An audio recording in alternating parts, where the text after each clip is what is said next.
The cold burned my lungs when I turned onto our street with 2 grocery bags cutting into my fingers. It was the kind of December evening when the whole city looked tired. Snow had turned grey along the curb. Wind moved between the apartment buildings like it was looking for someone to punish. My legs ached from a 12-hour delivery shift, and every step up the icy sidewalk felt heavier than the last. Then, the cheap canvas bag in my left hand tore open. Apples rolled across the snow. A loaf of bread fell into a dirty puddle near the curb. A carton of milk split against the ice and spread out in a white pool that looked almost bright against the grey street. I stood there, staring at it. That was when I thought, this is it. This is the bottom. This is what the bottom of my life looks like. Not a dramatic collapse, not screaming, not a hospital room or a courtroom or a door slammed in my face. Just milk on the sidewalk, bread ruined in dirty water, and 2 hungry children waiting upstairs. Do not cry, I told myself. Do not cry here. The kids need food. They need a mother who can keep going.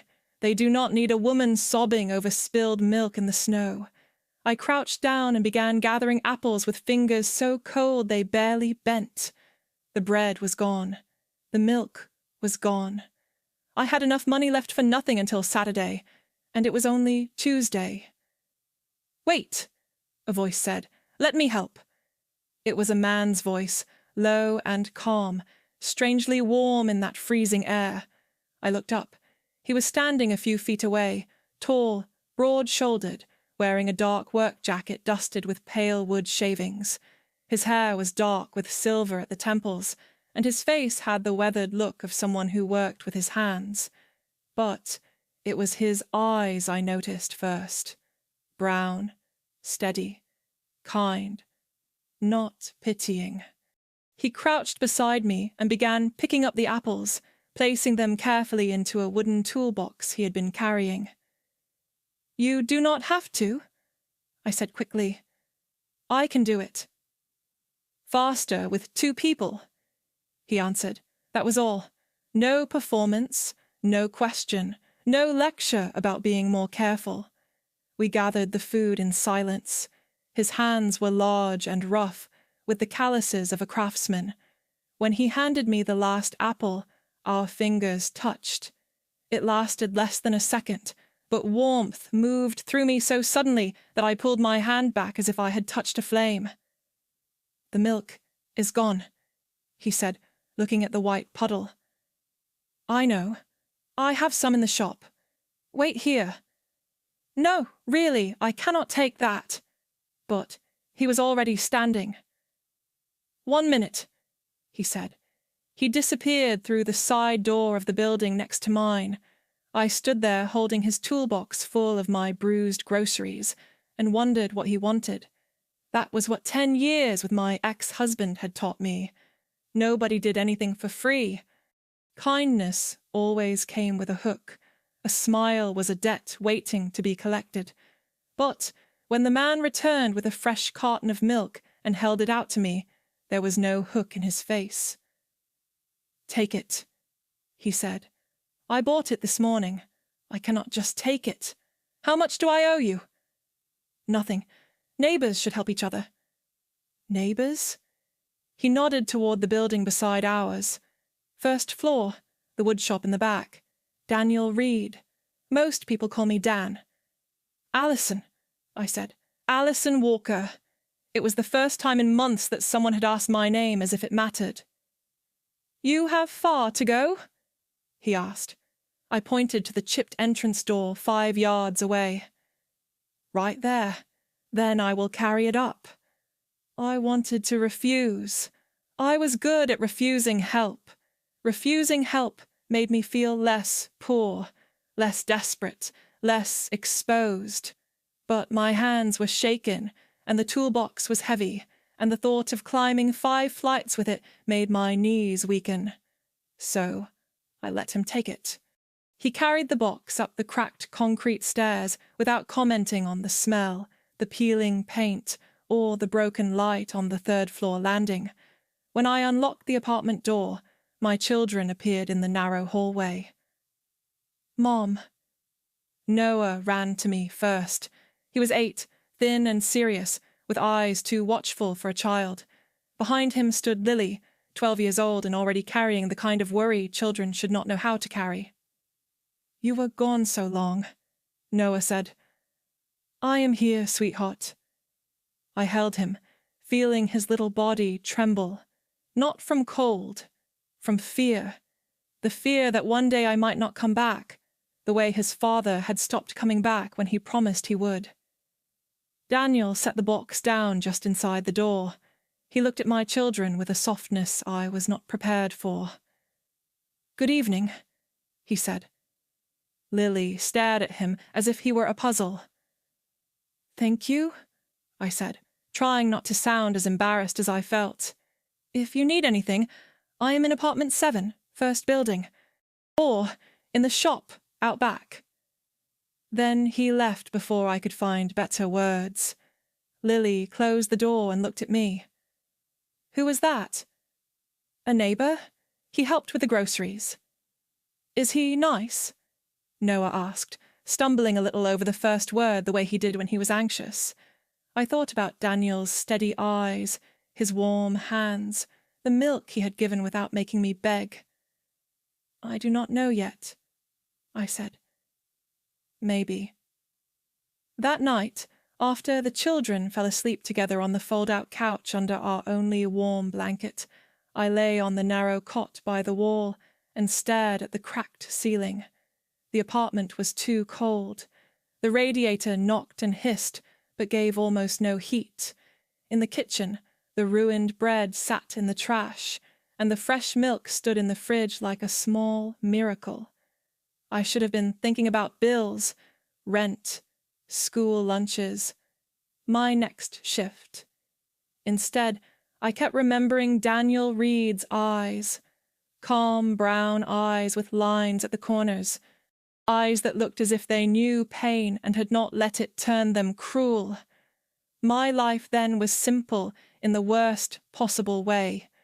Work, children, debt, exhaustion, sleep, repeat.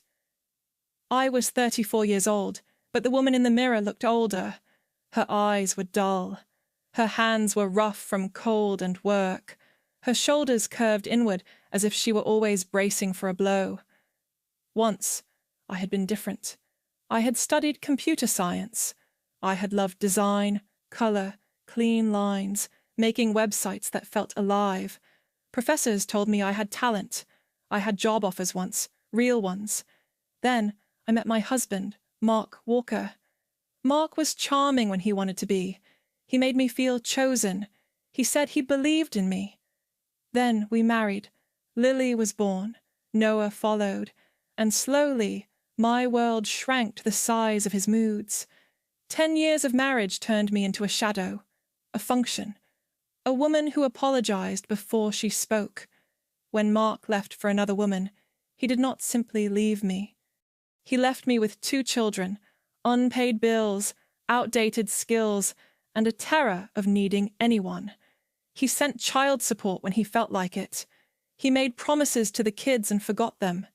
He called me dramatic when I asked for help. I applied for design jobs, but the world had moved on. My portfolio was old. My confidence was older. Employers glanced at the gap in my resume and gave me polite smiles. So I became a delivery driver and courier. 12 hours on my feet. Snow, rain, stairs, traffic, bad tips, cheap pay. But it was work, and work meant the children ate. We lived in a 1-bedroom apartment in an old building on the east side of Buffalo, where the pipes leaked and black mold crept along the bathroom window. Rent swallowed almost everything I earned. Mark's child support, when it came, paid for groceries and school supplies. There was never enough left. I had accepted that no one was coming to save us. Then Daniel appeared with wood shavings on his coat and milk in his hand.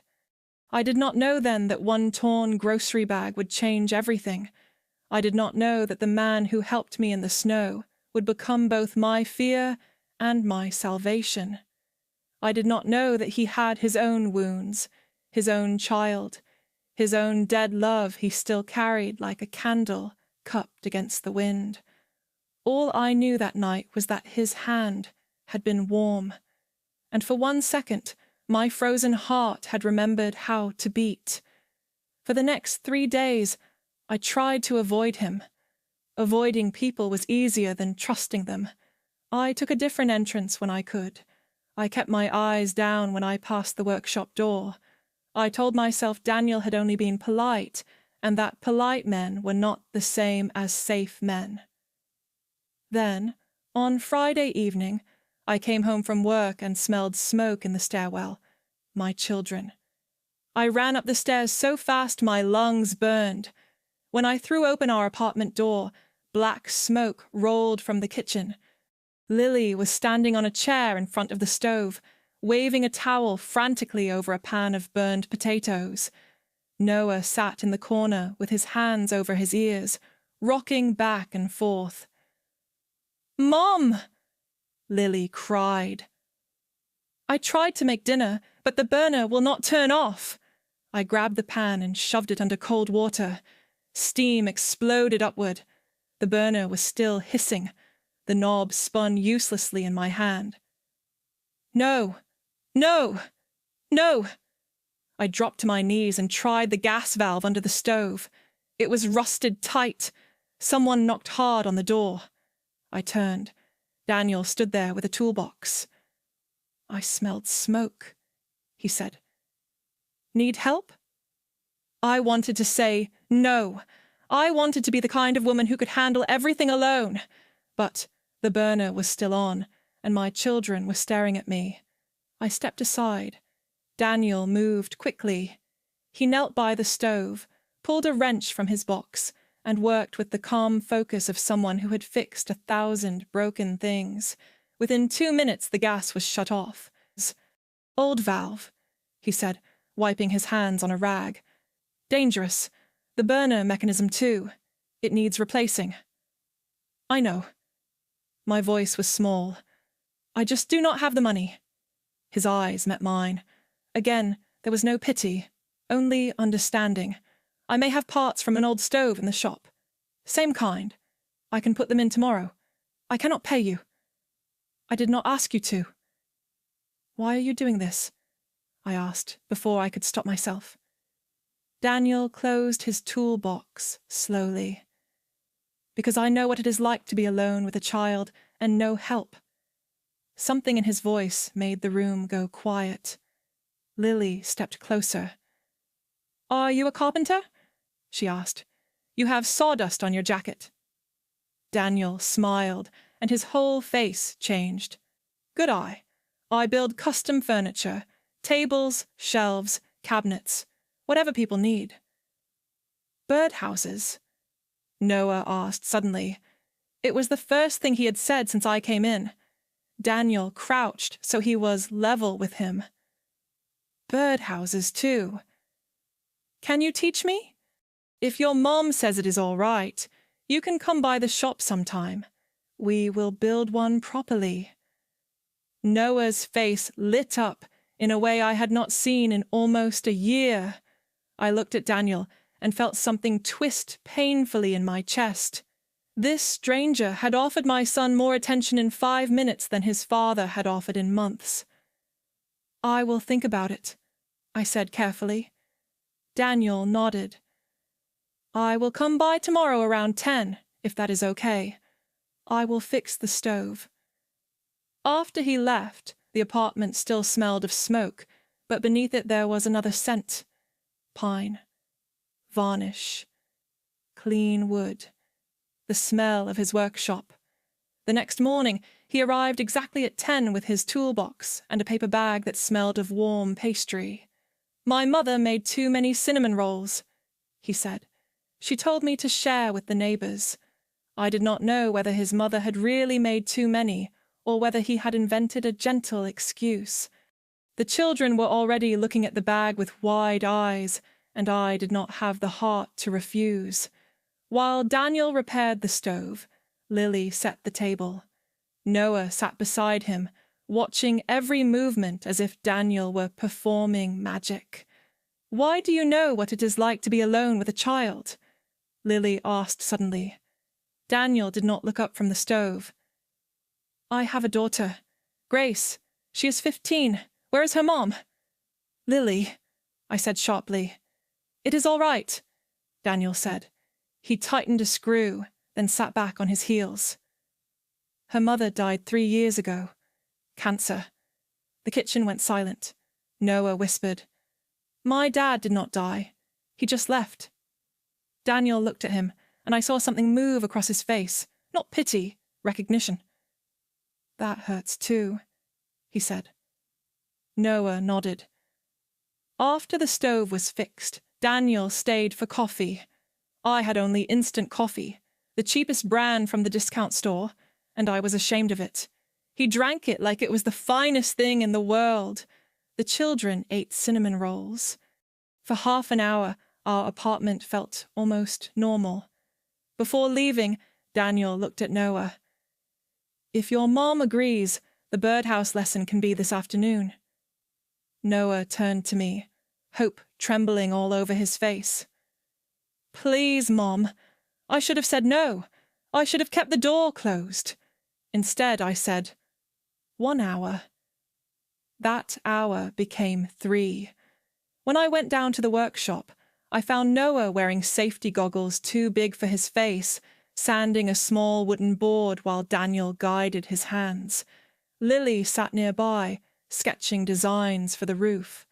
The workshop was warm, cluttered, and alive. Boards leaned against the walls. Tools hung in careful rows. The air smelled of cedar, sawdust, and varnish. For the first time since the divorce, my children were laughing without forcing it. Daniel looked up when I entered. "He is a natural," he said. Noah beamed. Something dangerous happened then. I began to hope. After that, Daniel became part of our days in ways I did not know how to resist. He fixed the loose shelf in the kitchen, then the bathroom cabinet, then the lock that stuck whenever the temperature dropped. He never made a show of it. He would notice something broken, ask permission once, and repair it with quiet concentration. The children adored him. Noah began spending Saturday afternoons in the workshop, learning how to measure twice before cutting once. Daniel never rushed him, even when Noah's hands shook or he stumbled over words. He listened to him with patience that made my throat ache. Lily pretended to be suspicious longer than her brother did, but I saw her leaving little drawings of furniture on Daniel's workbench. He took them seriously. Once, he built a small shelf based on one of her sketches and told her she had an eye for proportion. She carried that compliment around for days like a secret jewel. I tried to keep distance. I failed. Sometimes, after the children went to bed, I would bring Daniel a cup of coffee in the workshop. He would be sanding a table or fitting cabinet doors, his sleeves rolled up, his hair falling over his forehead. We talked about ordinary things at first: repairs, weather, school, work. Then the conversations deepened. He told me about his wife, Anna. They had married young. She had been a school librarian, warm, stubborn, always bringing home stray books and stray people. Grace had Anna's eyes and Daniel's pride. When Anna became sick, Daniel had tried to keep the business running, care for his daughter, and pretend hope was enough to fight cancer. It was not. Anna died in early spring, when Grace was 12. For months after, Daniel said, I kept setting a cup out for her in the morning. I would turn around and there it was. Empty. Like my mind refused to accept what the rest of me knew. I did not know what to say, so I said the only true thing. I am sorry. He nodded. People say time heals. I do not think that is true. Time just teaches you how to carry what does not heal. That sentence stayed with me. I told him about Mark in pieces, not all at once. I told him how charming Mark had been in the beginning, how he had slowly convinced me that my dreams were selfish, that my work did not matter, that a good wife did not need a career if her husband needed her home. I told him how Mark could make me feel guilty for breathing too loudly, how he left, and somehow I still felt like I had failed. Daniel never interrupted. One night, I said something I had never said aloud. "I think he broke me." Daniel put down the sandpaper in his hand. "No," he said. I gave a bitter laugh. "You do not know that." "I do. Broken things cannot worry about whether they are broken. You are hurt. That is different. Why does everyone keep telling me I am strong? I am not strong. I am tired. Being tired does not mean you are weak." I looked away because my eyes were burning. That was Daniel's gift. He saw the wound without making me feel like the wound was all I was. By January, I no longer pretended he was only a helpful neighbor. He was the person I wanted to tell when something good happened. He was the person whose footsteps I recognized on the stairs. He was the person my children looked for when they had something to show. And I was terrified, because hope is not gentle when you have been starving for it. Hope feels like danger. The first time he touched my face, we were in the workshop during a snowstorm. The power had gone out in the building, and I had gone downstairs to check whether he had candles. He was lighting an old lantern on the workbench. Snow pressed against the windows. The whole city seemed silent. "You have sawdust in your hair," I said. He smiled. "That is usually where it lives." Without thinking, I reached up to brush it away. My fingers touched his temple. He went still. I should have stepped back. I did not. Daniel lifted his hand slowly, giving me time to move. When I did not, he touched my cheek with the backs of his fingers. Such a small gesture. Almost nothing. But I felt it everywhere. "Allison," he said, voice rough. "Do not," I whispered. "All right." He lowered his hand at once. That made me want to cry more than if he had pushed. "I am not ready," I said. "I know. I may never be. I will not ask for what you cannot give." That was when I kissed him. It was not planned. It was not graceful. I stepped forward and pressed my mouth to his, because some part of me understood that safety was not the absence of fear. Safety was knowing the other person would stop if you asked. Daniel froze for half a heartbeat, then kissed me back with a tenderness so careful it almost hurt. When we separated, I was shaking. "I am scared," I said. "Me too." "Of what?" "Of loving someone again." The honesty of it broke me open. We did not tell the children right away. We told ourselves we were being careful, but children notice everything. Lily noticed the way I smiled when Daniel knocked. Noah noticed that Daniel started walking us home from the grocery store, even when it was not on his way. Grace noticed most of all. Grace had Daniel's eyes, but not his softness. At 15, she was all angles, silence, and grief sharpened into suspicion. She lived with Daniel in the small house behind the workshop, the house Anna had helped decorate before she died. Grace came to the apartment sometimes, but she never stayed long. She was polite to my children and cold to me. The first time she saw Daniel touch my hand, her face closed like a door. Later that evening, Daniel came to my apartment looking exhausted. "Grace knows," he said. "And?"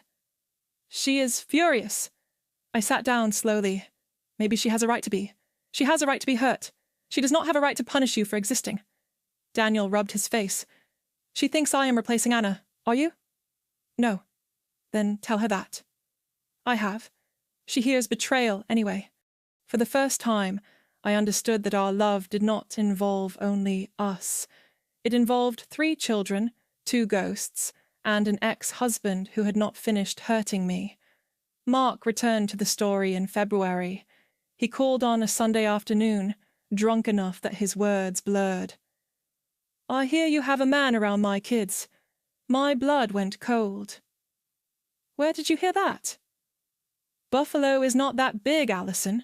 You have not seen the kids in 2 months. That can change." The threat was soft, but I heard it. "If you think I will let some carpenter play daddy to my children, you are dumber than I thought. Do not call here drunk." He laughed. "Maybe I should talk to a lawyer. Maybe the court should know what kind of mother brings strange men around her kids." I hung up, but my hands shook for an hour. Daniel found out because Noah told him. Children hear what adults try to hide. He came to my door that night. "You should have told me. It is not your problem. The kids are not a problem. You know what I mean?" "I do. And you are wrong. I wanted to believe him. I wanted to believe we could fight Mark, Grace's anger, poverty, grief, all of it. But fear was older than love in me. Fear knew all the rooms of my heart. Love was still learning the hallway. For 2 weeks, I pulled away. I stopped bringing coffee to the workshop. I told Noah he needed to spend more time on homework and less time building birdhouses. I answered Daniel's calls with short messages. When he came to the apartment, I kept the door half closed. He understood before I said anything. "You are leaving before I can leave you," he said one night. "That is not fair. Is it wrong?" I could not answer. "Grace hates me," I said. "Mark is threatening custody. My children are getting attached to you. What happens if this fails? What happens if you wake up one morning and realize we are too much?" Daniel's face tightened. "You think I do not know what too much looks like. I buried my wife. I raised a grieving daughter. I built a business with one hand while holding my life together with the other. You and your children are not too much, Allison. You are life. Messy, loud, frightened life." I cried then, but crying did not make me brave. I told him we had to stop. He stood very still. "Is that what you want?" "No." "Then why are you doing it?" "Because wanting is not enough." He nodded once, as if something inside him had gone quiet. "All right, Daniel." "No, I will not beg you to let me love you." He left. For the next 3 weeks, the building felt colder than it had all winter. Noah stopped asking about the workshop after the first few days. Lily watched me with disappointment she was too kind to name. I worked longer shifts, came home more tired, and told myself I had done the responsible thing. Then Noah disappeared. It was a Thursday evening. I came home and found Lily standing in the hallway, pale and trembling. "Noah is gone," she said. "Gone where?" "I do not know." We argued. "He said he was going to tell Uncle Dan sorry." I thought he was just going downstairs, but he never came back. My body turned to ice. We searched the building first. Stairwells, laundry room, basement, then the block. I called his name until my throat hurt. Snow was falling again, thick and silent. I called Daniel because fear stripped away pride. He answered on the second ring. "Allison?" "Noah is missing. I will find him. Not I will help. Not calm down. I will find him." 20 minutes later, Daniel came back carrying my son. Noah was wrapped in Daniel's coat, face red from cold, sobbing so hard he could barely breathe. Daniel's own shirt was wet with melted snow, and his hands were shaking. He was sitting on the back steps of the workshop. Daniel said. He said he came to say goodbye. "Goodbye," I whispered. Noah clung to me. Uncle Dan does not want to be my friend anymore because you stopped loving him." The words cut through me. Daniel knelt in front of my son. "Noah, listen to me. I did not stop caring about you. I will never stop caring about you. Grown-ups can make a mess of things, but that is not your fault. Are you and Mom still friends?" Daniel looked at me. The pain in his eyes nearly undid me. "We will always care about each other," he said. He stood to leave. "Dan, wait." He stopped, but did not turn. "Thank you for finding him." "Always," he said. Then he walked away. That night, after the children finally slept, I sat at the kitchen table with cold tea in my hands and looked toward the window. A light was still on in Daniel's workshop. I had hurt him. I had hurt myself. Worse, I had hurt the children I was trying to protect. Fear had not kept us safe. It had only made us lonely. I put on my coat and went downstairs. The workshop smelled of sawdust, old varnish, and whiskey. Daniel opened the door after my second knock. He had not shaved. His eyes were red, his shirt wrinkled, and behind him the shop was in a disorder I had never seen before. Half-finished boards lay across the bench. Tools were scattered. A bottle sat near the lamp. "What do you want, Alison?" he asked. "To talk. There is nothing to talk about. There is everything to talk about." He stepped aside and I entered. For a moment we stood among the sawdust and unfinished work, like two people meeting after a war. "You look terrible," I said. He gave a humorless laugh. "That is what you came to say?" "No. I came because I was wrong." His face changed, but he said nothing. "I was scared," I continued. "Mark threatened me. Grace hated me. The children were getting attached. I thought if I ended it first, I could control the damage." "And did you?" "No." My voice broke. "I made it worse." Daniel turned away, gripping the edge of the workbench. "I let myself love you," he said. "Do you understand what that means for me? I had not loved anyone since Anna. I was afraid it would betray her. I was afraid Grace would hate me. I was afraid I would fail again. But I chose to try because you were worth the fear." "I know." "No, you do not. You ran the first time life became complicated. Mark threatened to take my children, and you believed him. He can be convincing. He is a drunk who left his family and barely pays support. What court gives children to that man? Did you talk to a lawyer?" "No." "Did you ask for help?" I looked down. "No." Daniel's anger softened into something more painful. "Alison, I believed in you even when you did not. I thought we were going to fight together." "I do not know how to fight," I whispered. 10 years with Mark taught me to survive by staying small. I forgot that I could stand up and not be destroyed. He stared at me for a long time. Then he crossed the room and pulled me into his arms. I broke. I cried into his chest with all the grief and fear I had been holding back. His arms tightened around me, and I felt his face press into my hair. "I missed you," he said, voice rough. "I missed your voice, your stubborn face. The way you pretend you do not need anyone. I even missed your terrible instant coffee."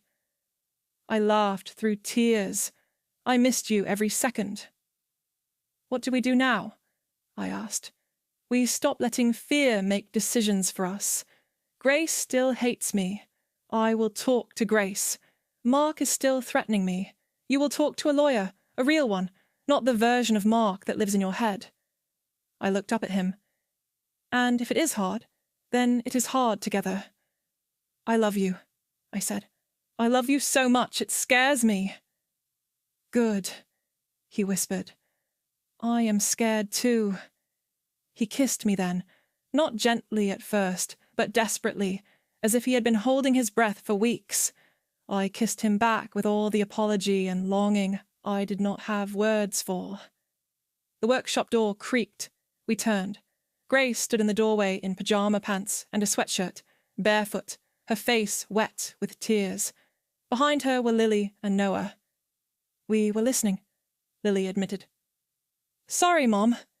Grace looked at me, then at Daniel. "I want to talk too," she said. "But I want everyone to tell the truth." Daniel nodded. Then, "Come in." So, we sat on the floor of the workshop, all 5 of us, surrounded by sawdust, wood scraps, and unfinished furniture. 3 children and 2 adults, all wounded in different ways, all frightened of losing something. Grace spoke first. "I did not want to be mean," she said. "When Mom died, something in me broke. I thought if Dad loved someone else, it meant Mom was really gone, like we were replacing her." Daniel put an arm around his daughter. "No one can replace your mother." "I know that in my head," Grace said, "but not here." She touched her chest. "Before she died, Mom told me she wanted you to be happy someday. I hated her for saying it. I thought it meant she was giving you away." "Oh, Gracie." Daniel's voice cracked. I reached out slowly, giving Grace time to pull away. She did not. I touched her hand. "I am not trying to be your mother," I said. "You had a mother. From everything I have heard, she was wonderful. I would never try to take her place. I only want to be allowed to care about your father. And maybe, one day, about you." Grace looked at me through tears. "Do you really love him? With all my heart, will you leave?" The question was small, younger than 15.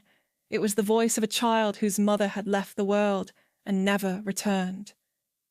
"I cannot promise life will never hurt us," I said, "but I can promise I will not run, because loving you is complicated." Lily moved closer to Grace. "I was scared too," she said. "I thought if Mom loved your dad, maybe there would be less love for us. But I think love does not work like food. You do not run out just because more people come to the table." For a moment, everyone was silent. Then Noah said, "I just want us to finish the birdhouse." That made us laugh and cry at the same time. Grace wiped her face with her sleeve. "Can we try?" she asked. "Trying is enough for tonight," Daniel said. We leaned into one another awkwardly at first, then closer. 5 people on a dusty workshop floor, not yet a family, but no longer separate. The next morning, Daniel drove me to a family lawyer. I expected judgment. Instead, the lawyer listened, took notes, and looked me directly in the eye. "Your ex-husband is bluffing," she said. "He has inconsistent support payments, no stable caregiving history, and you have evidence of emotional abuse and neglect. You should not be living under this threat. Can he take the children?" "Not easily, and not because you are rebuilding your life. For the first time in years, I breathed all the way in. We filed for a formal custody arrangement and increased child support. Mark raged. He called. He threatened.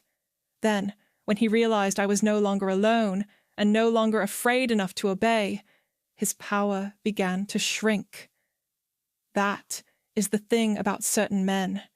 They seem enormous when you are facing them alone. Put truth, witnesses, paperwork, and people who love you beside you, and suddenly they become smaller. Grace did not transform overnight. Neither did Lily. Neither did Noah. Neither did I.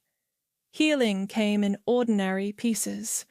Grace taught Lily how to survive high school cafeteria politics. Lily helped Grace design flyers for Daniel's furniture business. Noah and Daniel finished the birdhouse and then built another one, bigger, painted blue and white. Grace pretended not to care about it until Daniel found her hanging it in the maple tree behind the house. I began spending more time at Daniel's house, a warm old place behind the workshop, with a porch, a small garden, and sunlight in the kitchen. The first time the children slept there, Noah asked whether houses could feel safe. I told him yes, some houses could.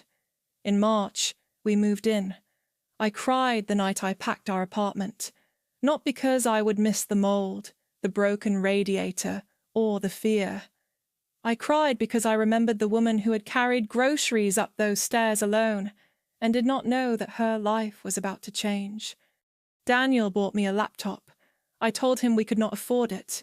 He said we could not afford for me to keep believing my old life was all I deserved. At night, after the children slept, I took online courses in web design and development. At first my brain felt rusted shut. Code that once would have been easy made me want to throw the laptop across the room. But little by little, the old part of me woke up. I built Daniel a website for his workshop. It was simple. Clean photographs, warm colours, a page for custom tables, another for cabinets, a contact form that actually worked. Daniel stood behind me while I showed it to him, his hands on my shoulders. "You built that?" "Yes." "Alison," he said softly, "you are brilliant." I cried because I had not heard anyone speak to my talent as if it still existed. The website brought him new customers. Then those customers asked who had built it. One needed a bakery site. Another needed a page for a landscaping business. By summer, I was making more from design work than I had made delivering food in the snow. My first real invoice felt like a passport back to myself. Daniel and I married in June. It was not a grand wedding. We did not need one. We stood in a small courthouse with the children, Daniel's mother, and 2 friends as witnesses. I wore a simple white dress from an ordinary store. Grace carried a bouquet of wildflowers she had picked herself. Lily took too many pictures. Noah wore a tie crooked enough to make everyone smile. When Daniel put the ring on my finger, his hands trembled. "I love you," he whispered. I believed him. More than that, I believed myself when I whispered it back. Now, half a year later, I stand by the kitchen window of our home and watch Daniel in the yard with all 3 children. Grace, Lily, and Noah are helping him build a garden bench. They argue about sanding. They get paint on their sleeves. Noah laughs when Daniel pretends to be offended by their design choices. Grace rolls her eyes, but she is smiling. Lily is taking pictures for the website. Dinner is simmering on the stove. A real dinner, in a warm kitchen, in a house where no one is afraid of footsteps in the hall. My laptop is open on the table, with an unfinished project for the largest client I have ever had. On the living room wall is a photograph of Anna, Daniel's first wife. Grace placed it there. We all agreed it belonged. Anna is part of this family too, not as a shadow, as a root. Daniel comes in from the yard, wraps his arms around me from behind and kisses my neck. "What are you thinking about?" he asks. "How strange life is." He turns me gently toward him. Strange good or strange bad? A year ago, I had no money, no hope, no future. I was standing in the snow, crying over spilled milk. And now? Now I am happy. The word still feels bold in my mouth, truly happy. Daniel kisses me slowly, and I feel the old fear somewhere far away, smaller now, no longer in charge. "You know what I think?" he says. "What?" "I think all the broken roads led us here. Anna taught me how precious love is. Losing her taught me not to waste the days I am given. Mark taught you what love is not. And somehow, through all that pain, we found each other. Tears fill my eyes, but they are not the same tears I cried on that frozen sidewalk." "Thank you," I whisper. "For what? For not giving up when I almost did." He rests his forehead against mine. You gave me back my life too, Allison. From outside, the children call us to come see the finished bench. We walk out, hand in hand. The bench is crooked. One side is sanded better than the other. There is blue paint on the grass, on Noah's cheek, and somehow on Daniel's shoe. It is perfect. I look at the 3 children, proud and laughing. I look at the man beside me, the carpenter with kind eyes and a wounded, generous heart. I look at the house full of light, and I understand that I am home. Life will not be perfect. There will be arguments, bills, hard days, old fears, and new problems. But I know now that love is not the absence of struggle. Love is having someone beside you when the struggle comes. Happiness means more when you had to fight your way back to it. And sometimes, when you have nowhere left to go, fate sends you a hand in the snow. A rough, warm hand covered in sawdust. A hand that helps you gather what has fallen. A hand that teaches your heart to beat again. If this story touched your heart, tell me in the comments. Have you ever had to learn how to trust again after someone broke you? Do you believe love can heal a family that has already been through too much pain? Write your thoughts below. I read every comment, and your words help this channel grow. If you want more emotional stories about love, loss, forgiveness, and second chances, subscribe to the channel and stay with us for the next story. Thank you for listening.